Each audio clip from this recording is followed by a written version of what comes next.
What is the maximum level attainable in Pantheon right now? Technically, it's 50. The amount of experience needed increases so exponentially that, I mean, the amount of time that it would take to achieve that is, again, not impossible, but just not likely. PvP testing is going well. Again, the plan is not to balance PvP. It's not to monitor PvP and try and, you know, make sure that it's, you know, it's not going to get a lot of attention once it's out there. The goal is, you know, getting the server up. The goal is making sure that the rule set functions. And, you know, it's giving us an opportunity to address some corpse-related issues that have been plaguing PvP situations as well. And we're just trying to get all those kinks worked out so that it can at least be a smooth experience. So we'll see. We're not going to manage it. We're not going to curate it. It's going to be Wild West, hands off, things like that. But that's literally, like, that combination is literally what a lot of people are hungry for, because PvP for the last so many years has been like surgically balanced, hyper curated, like esport level PvP. I mean, there's been exceptions, of course, but I'm just saying, like, in a framework like this, a classically spirited MMO open world, to have that uncurated PvP is something that a lot of people really want. So, yeah.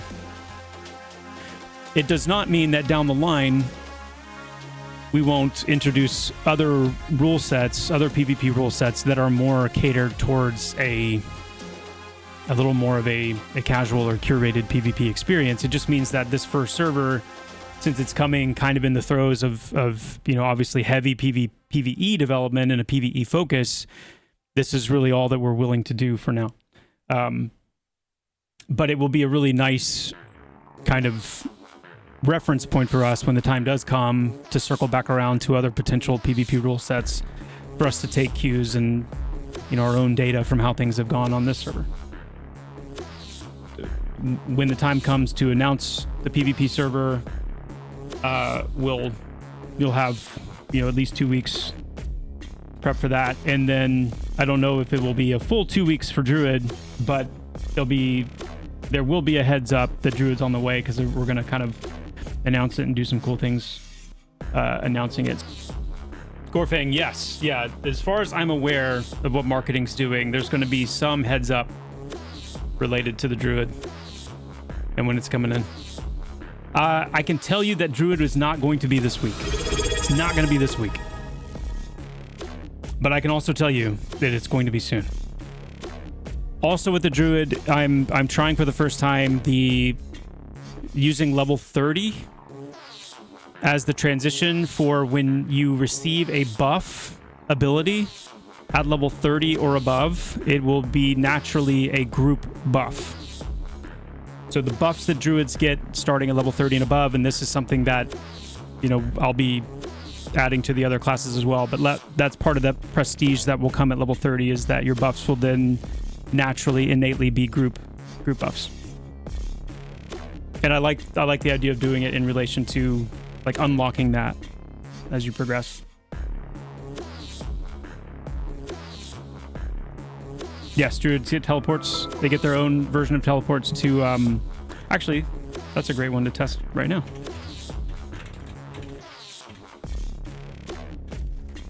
That makes sense.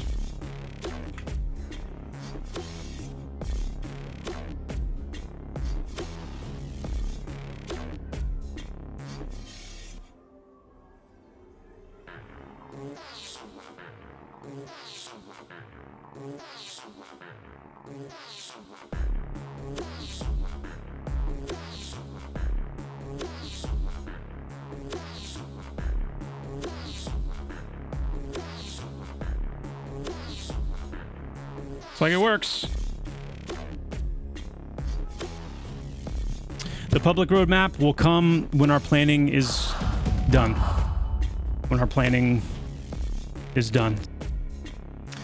Do I anticipate that all race starting cities will be completed by 1.0 launch? I'm not entirely sure, to be honest.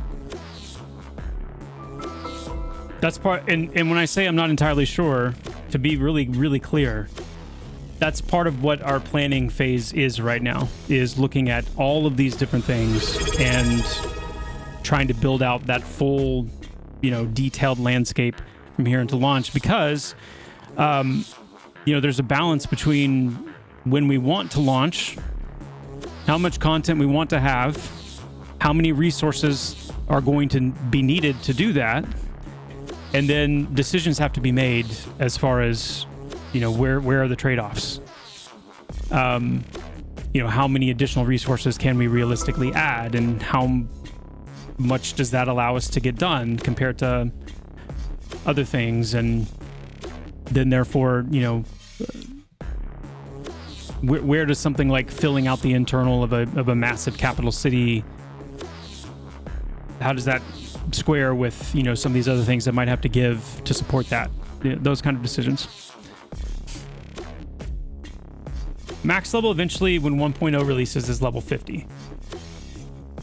That's the plan for 1.0. No,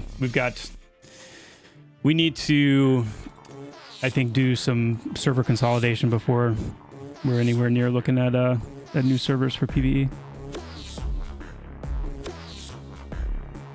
When will we see higher than 50% XP reses? I don't know yet. I'm not sure yet when the higher percentage will come in. Still feeling that out. Climbing is in some ways being trivialized because of how easy it is to skill it up. But there's also, so we have a climbing 2.0 and a climbing 3.0 pass planned at some point during development, and climbing 2.0 is introducing surface types so that we can actually have surfaces that are easier and harder to climb, and in some cases surfaces that are impossible to climb without certain gear or certain buffs or things like that. And then climbing 3.0 is more of a kind of an update to the way climbing movement is handled. Oh, and climbing 2.0, I should say, also includes improvements to like surface detection and down climbing, and kind of polishing up the experience of climbing as a whole in terms of how reliable it is and making sure people aren't getting yeeted off of surfaces and things like that. And then climbing 3.0 is movement related, to include things like sprint climbing, lunging, other things that, are more kind of like wish listy type stuff that would come later and just make climbing a little more dynamic. The game is designed literally for there to be maximum accessibility through things like climbing, eventually gliding, and other things like that. Like, we want there to be a sense of really like being creative with how you engage with and access different areas. Now let's look at some leather examples, and you'll probably recognize some of these sets in terms of like the mesh and the general kind of look, but obviously you'll be able to tell a difference in the color, which actually makes a pretty big difference. So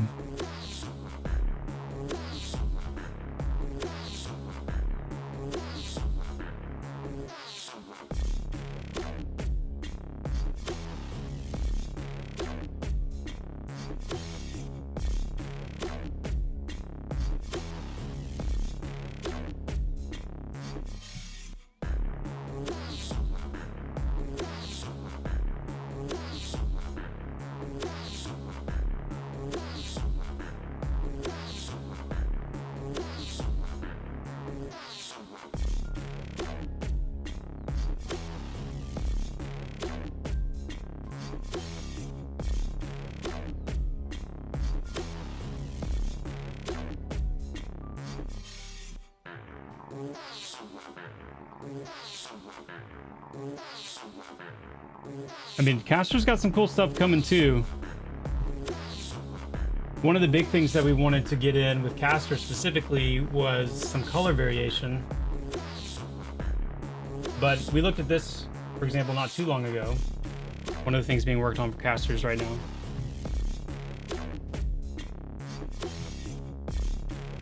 which is probably, out of everything, one of the most like ornamented, snazzy looking things that you could say currently exist. 602 hours in on Monk. Love the game and having a blast. Some things are a bit broken. 2-weapon readiness. Bow staff. Second hit doesn't go off when elbow or wheel kick procs.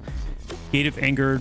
No chi regeneration for 20 seconds while it's up. Are these planned fixes? Absolutely they are. Yeah. The Monk's got a lot of changes and tweaks coming to it and fixes once we can circle back programming onto it.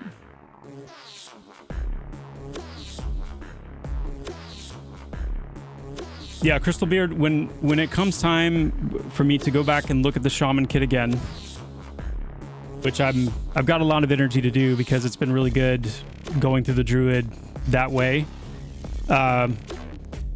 That's absolutely something I'm going to be taking a look at, is when to introduce the Shaman's movement speed line. But like I said, I want Shaman primarily to be about buffing the sprint mechanic.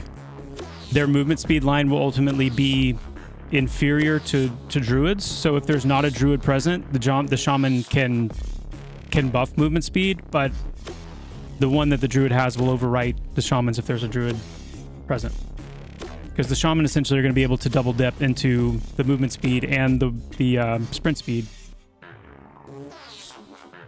Found an issue with the Knightwolves that were non-group NPCs, the ones outside the knoll, where they were their auto attack damage was basically on par with a group NPC's version. So that's why they were so tough. So that'll be fixed. That's already fixed. Any idea when we'll work a little more on Summoner? Not when, but Summoner is almost fully dependent right now on having like a programmer present to say like, we need support for doing this. We need to fix the way summoners are able to interact with their pets so that we can do this. We need support in the visual effects side to portray this, and the list goes on. Like, there's a lot of unique components that the summoner needs to really unlock that next level of their, like, what kind of abilities we can create for them. Are spell prices coming back down? As someone who hasn't dumped coin or spent days in ghosts, they are very expensive past 30 now. Yes, they are. And yes, they will.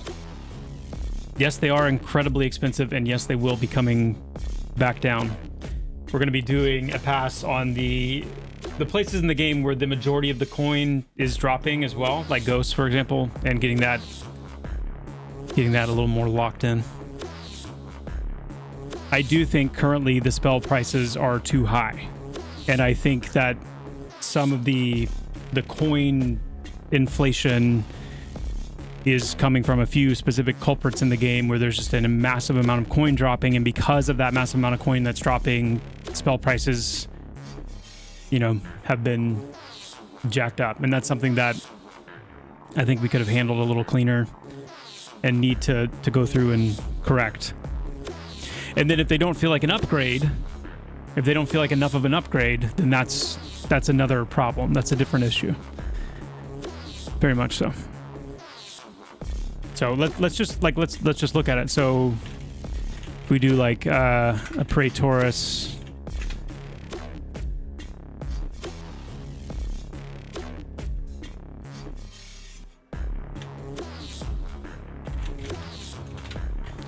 so Praetorus is dropping 2 gold, 2 friggin' gold. Compared to, and a Praetorus is, like what, level 24, 25-ish? $23?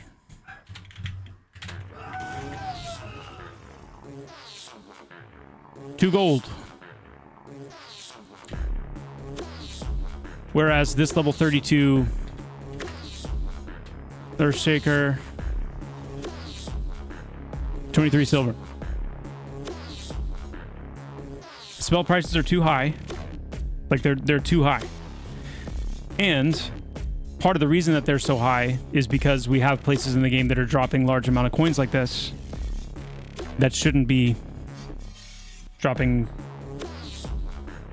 as much as they are. If we brought spell prices down to more of a, I guess, an intended level, then we would need to do that in tandem with making the changes to the coin drops. And that's just something we haven't done yet. One of the changes that we need to integrate, we actually had some discussion on it today, is that we need, in our tooling, we need a way to automate this stuff with manual overrides where we want them. We've got plans for doing that with coin drop. We've got plans for doing that with quest rewards as well. But that will go a long way to kind of unifying more kind of holistically all this stuff. What it comes down to is our programmers having time to do it. So the question was, why are you adding new stuff with lower coin drops, like the Wild Bloods? The coin drops that the Wild Bloods are dropping right here are what I consider to be in line with where it should be. Everybody's got a different opinion on what is the best use of time. Fusoya has put together a proposal of kind of how to fix all of this,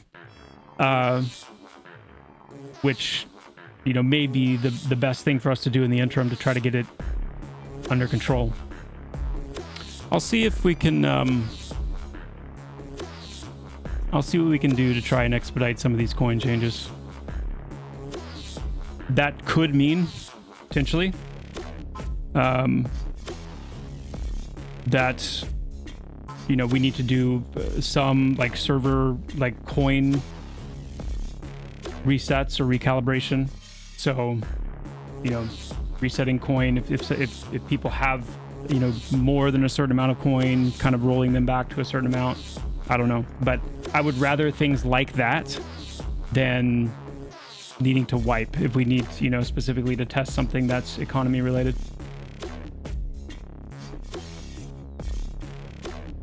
Yeah, the coin stuff, I'm not going to make any changes related to coin until we as a design team can sit down and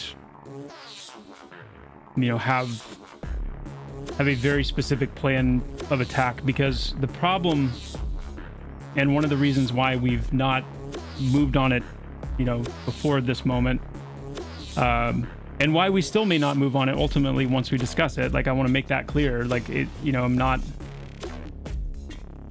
there are a lot of different things that we need to be focused on and addressing, and this one is important, but it's not an easy change in the sense that there are repercussions. There are in-game repercussions. These are decisions that need to be weighed. They need to be considered, and there are naturally going to be different perspectives between a developer's perspective and a player's perspective in most cases. Doesn't mean that they're always completely different or that they don't end up being able to influence each other at all. But I need to be able to sit down with the rest of the designers and say okay, if we were going to make a move on this in the now, let's go through and do our best to consider all of the edge cases and kind of how this will play out, and then make a decision whether right now is this right now is the right time to do that, or later, instead of having to go through each and every NPC, each and every loot table, each and every item scroll, and manually update all of these things. I would rather be able to feed in, if it's this level, the spell should cost this much, and if the NPC is in this level range, it should drop this much, and then be able to kind of apply that in mass, instead of doing it all manually. So that's another part of the consideration as well. You've given me some things to think about. I know the coin issue is one that's kind of hot in people's minds right now, so that is something we'll discuss.